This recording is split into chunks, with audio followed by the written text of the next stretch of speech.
Hi, this is Teresa Fanning. This is my friend Amy Bloomberg. She is a wonderful person. She worked with her for several years. She is constantly a source of many things. I pick her brain a lot. When I ask her a question, she's always helpful. I'm going to let her tell you a little bit about herself and her background.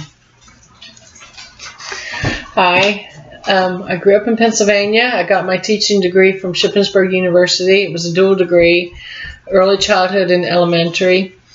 And at the time, it certified me to teach up to 8th grade. I had several experiences in short-term subbing positions for people on sabbaticals, things like that. And then I got a permanent job at James Buchanan Middle School teaching 8th grade reading. I had that job for about 4.5 years, and then I met my husband and just kind of dropped everything. Moved to Pittsburgh, got married, had kids, did all of that. My husband got transferred to Delaware, and then he got transferred to Northeast Tennessee. We moved here in 1995, so we've been here for 20 years. And after my children were raised and we overcame some medical hurdles, I decided to try to get back into teaching. It's been very difficult. There are 80 applicants for every position in this part of Tennessee, so it's been a struggle. I also went back and just recently completed my reading specialist certification, master's degree from Carson Newman, and I finished that in July. So now I'm certified in Tennessee pre-K, K-3, middle grades 4 through 8, and K through 12 reading specialist. Oh, that's awesome. Okay. What's your philosophy about technology and education? I think that technology is extremely important. Considering the world that it is today, it has to be part of the curriculum. I mean, it needs to be its own class. Yes. You know, how to effectively use technology. One of the areas that I have been saying, even when I got that first computer in my classroom, that Apple II, way back, 25 years ago, that kids need to learn how to type. We do it backwards. Yes. We do languages backwards too. Little kids learn languages better. We should be teaching languages in kindergarten, not 8th and 9th grade. Right. So we teach typing in high school. That is true. And the kids have already learned incorrectly. Right. So whenever they go to high school and they're in the typing class, and I subbed at Dobbins Bennett one day in the typing class, and they do it very quickly, but they do it this way. They do the hunt and peck. They do the 2 fingers instead of instead of keeping and having it on all the keys it should be. Right. I think that they should have. I think the Jumpstart has some. Yes. Really good little kids typing programs. Right. That, there's races and you have to race the bunny, by hitting the correct keys, things like that. I think that they should incorporate typing. And computer, and a computer keyboard is different. They need to know how to use the function keys. They need to know how to use the arrows, the page up, the page down, all those kinds of things, Control, Alt, Delete. Right. I think that they need to start teaching that in kindergarten. Right. I like that. Not 7th grade. Right. And by the time you get them older, and you tell them to type a paper, like in 2nd grade, part of the curriculum is they have to type. They have to publish their stories. Yes. And they have to type them. Yeah. And these kids are not. Yeah. And they're like, Miss, I don't know how to type. Right. And they don't. That is correct. So I think that getting them familiar with the computer keyboard is the first step. That's awesome. What do you think that some of the factors that you consider when you select classroom materials, like when they ask you at school that you're going to do a reading group? Right. What are some of the things that you think about when you're going to incorporate into that? A lot of it has to do with what I already know. Like I have used the Fountas and Pinnell that we had last year. I didn't find that to be very effective. It was okay. I don't think the kids liked it too much either. If you followed it exactly Right. the way that Fountas and Pinnell wanted you to do it, I didn't think the kids liked it, and No. I didn't think it was very effective. But so that's not one that that's not going to be one of my go-to ones. Right. There are other things though, like we have that book room there. Sometimes I just go in and if I know what the interests of the kids are, and I know what specific thing I'm trying to teach. If I'm Right. trying to teach fluency, I know what their level is. I just get a book out of the book room that Right. meets the Right. the objectives of what I want. Now, if it's a specific skill like similes, Yes. then I might find something online. Right. There's lots of resources Oh, there's online. tons of Okay, resources. type in online. Speaking of technology, type in simile stories for second grade. Right. And you'll get 50 things. Right. And I you like can, that. yeah, and you can pick something out. I really like the book room.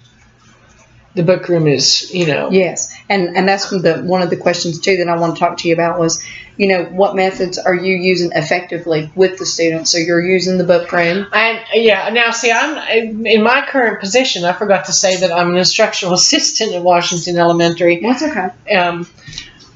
And I do RTI groups. That's important. I do RTI groups with them. So I am not in the same position as the teacher is. I can't use the smart board with my reading group. I can't, if I had my own class that I had a reading group in the regular rotation Right. of reading, not RTI, I would use technology a whole lot more. Yes. A whole lot more. You can find so many things online. Right. Just stories. You can find stories online that have things wrong, in them. Yes. And the kids can go up on the smart board and touch That's them and fix them Right. and move things around and and that kind of stuff. When you was with your bachelor's degree years ago at Shippensburg, got it from Shippensburg. Shippensburg, yeah. Yeah. When you went to work at the middle school for 8th grade, how did you plan your lessons, and how would that compare to now?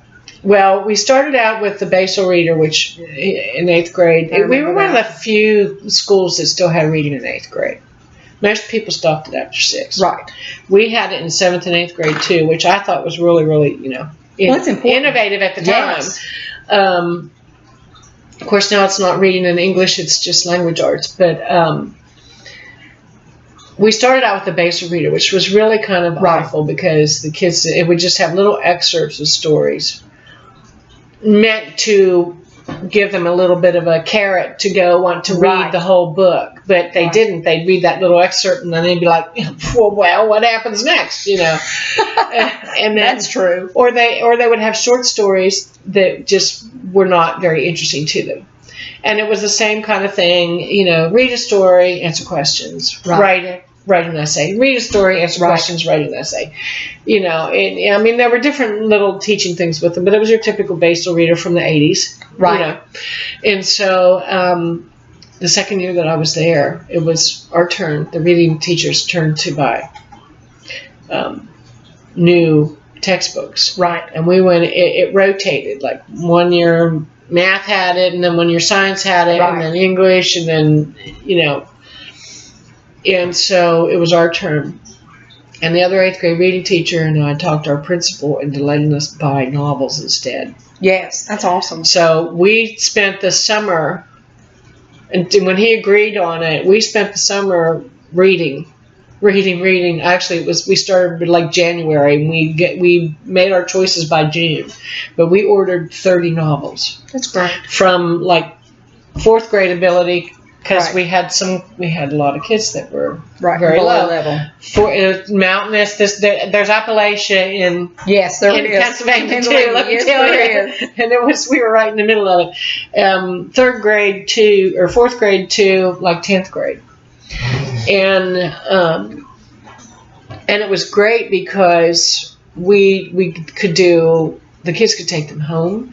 Right. We did 5 different novels. I had 5 different classes, and we did 5 different novels. Wow. And each group got to take, theirs home. Some of the novels had worksheet packets, Yes, with right. them, Yes. and the ones that didn't, Donna and I made our own. Yes. So you were back then using technology, even though you had a typewriter or I had a word processor. Yeah, I had a word processor before I had a computer, Yes. which was better than a typewriter because but we still had to print it out on mimeographs. Yes, that's true. We still had to print it out on mimeographs. I remember the machine. They had the little crank, and they talked about In fact, it, and it was I like, said that- oh my. I said that to Kate Tester the other day. I said about a mimeograph, and she said, "What's that?" So I whipped out my smartphone. Yeah, you showed her. And I showed her a picture. So she didn't know a level of technology at all. No, She missed it. She didn't know what a mimeograph machine was at all. So it's funny. I love that one. Now, the next one I wanted to talk to you about was what's the difference do you think about the technology being in the kids' lives today? Well, I think thoughtful. Your question there, what thoughtful use is? Yes. Thoughtful use is the key words there because technology is everywhere with them. I mean, they got their video games and they've got hopefully e-readers. Oh yeah. I mean, there's not very many kids that you don't see playing some kind of Video game. What's the handheld? I forget. They don't have the iPhone, smartphones. No, Game Boy. Yeah, I mean, like Game Boys and all that. Then Game Boy's even old now because everybody has their phones. But the little kids don't have phones yet. That's right. The little kids don't have phones yet. Oh, and the leaf pads. Yeah. There's all kinds of things. So that is fun use. Thoughtful use is a totally different thing. That's where you can come into some trouble because people use things incorrectly. You know, how many things, one of the funniest things I saw was that there was a picture of Abraham Lincoln. Yes. And on Facebook, and it made the comment, the comment was, you can't believe everything that you see on Facebook. Like he was saying it, which is, funny because he wasn't even here. But that's, I get a little bit tired of grown-up adults. They read something and government, President Obama is making us have implants, computer implants by 2017. And it's, everybody's like, oh my God, this is a violation of our rights. And everybody's sharing it, like, that's true. I'm like, people, please. That is so true.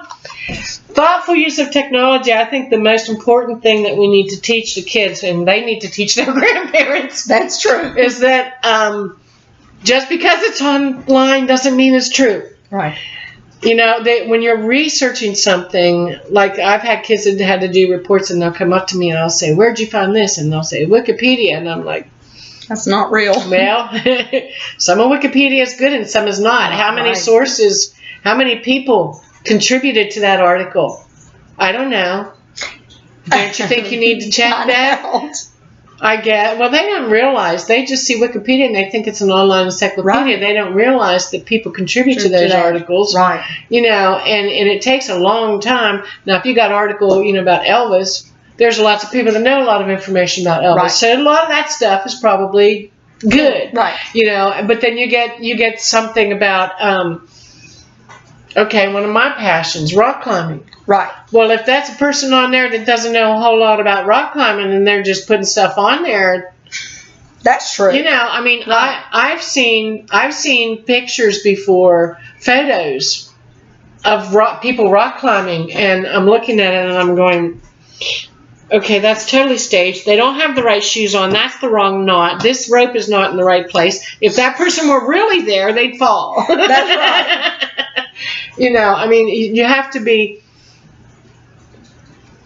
You have to really, really teach the kids that they need to be able to determine what a good source is. National Geographic is probably a good source. Right. Discovery is probably a good source. Right. The well-established institutions that have a reputation for being correct and honest. You need to teach the kids, even if they just take some paper that some college professor wrote. It could be bad information. Right. So they need to be. We need to teach them critical thinking. We need to teach them. I don't know about that. That just doesn't sound right to me. I'm going to look into that further. Right. Not only look for things that validate it, but look for things that invalidate it too. Right. That's correct. I hadn't really thought of it from that perspective. Yeah. You were so right on that. Well, thank you. So, what questions do you ask yourself before you choose a particular web tool or show it to the kids? Like if you're in the classroom and, they're looking at their iPads, what's your go-to tool? Are you using a lot of BrainPop, or are you just... Well, see, once again, I'm not a classroom teacher. Well, I know, but sometimes when they're sitting in group with you, are they... Nope. Not They're for just RTI. They're just using straight out materials, RTI. Yeah, with one group I'm doing fluency, so Okay. I've got a book that Leslie gave me that I'm just going page by page through that has very short things that we just read over and over and over, practice for fluency, easy things so that they can get fluency. With Crystal's group that she's given me, she wants me to work with Fountains and Pinnell, so I'm back to Fountains and Pinnell with that. And then I have math, a little girl in Catherine's room that I'm only with her. She's very, very low in math. So I have math too. Oh, yeah. So you got math too. Yeah, I have math RTI and reading RTI. Well, that's great though, but you got something else. 6 groups. You have six groups? 6 groups. Wow. One of them only has 1 student, but I have 6. Well, that's great though. I see 5 a day. 5 a day. I see in 3rd grade, I see Monday, Wednesday, and Friday. I see the literacy, and Tuesday and Thursday I see math. Wow. So, and they flip flop. So I do the same thing twice with the literacy, because I have 3rd grade literacy in the morning, and then Crystal and Daniela switch, and then I have it again in the afternoon. In the afternoon. So I'm always over. I'm never close to any technology that I can use, but a particular web-based tool for the first thing that I think the kids have to like it. That is true. And I don't care. Right. I don't care how cool the adults think it is. I don't care how much information it has. I don't care what the adults think of it. If the kids don't like it, they're not going to pay attention. Right, that is true. It has to be something that captures them. It has to make them go, yes. Not really. Yeah. You know what I'm saying? They have to. Yes. It has to totally engage them, and it has to have a purpose. If it's not teaching what your objective is, then it's not useful. Right. So it has to do 2 things. It has to engage the students, and it has to teach what your objective is. That's fantastic. What do you think the kids' impression of about you, about technology? Oh, they already know. That you're the tech? Yeah, they already know. I mean, there was somebody asked, and my phone's over there right now charging, but somebody asked a question the other day, and I started going like this, and one of them went, "Oh, she's going to look it up." So, yeah, they know. I mean, I'm the first one. I don't know. Let's find out. Yes. That's the great thing about the internet, Oh, my God, I would have loved it when I was teaching 8th grade reading. Holy moly, the things I could have done. Yes. The things and my grandfather was a teacher in the 60s. I mean, he started out in the one-room school. Yes. I mean, I'm talking early 19. Way back there. And, he would have absolutely loved it. He would have absolutely loved it. I can't imagine what he would have done in his math classes if he'd had technology. He would have loved it. So on your other one, do you think the education is delivered or emergent, or delivered and emergent? Delivered and emergent. Certain things... certain things you just have to tell them. Certain things, right? This is an addition problem. You add this number with this number, and you come up with an answer. Right. This word is, or a simile. A simile is a comparison. I always keep coming back to simile because it's the easiest one to remember. As blank as a blank. you know, Like an that's ass and that's what, you know, you have to, certain things you have to say, yes, Yes. here it is. But when you're getting into especially like literature, like fiction yes, and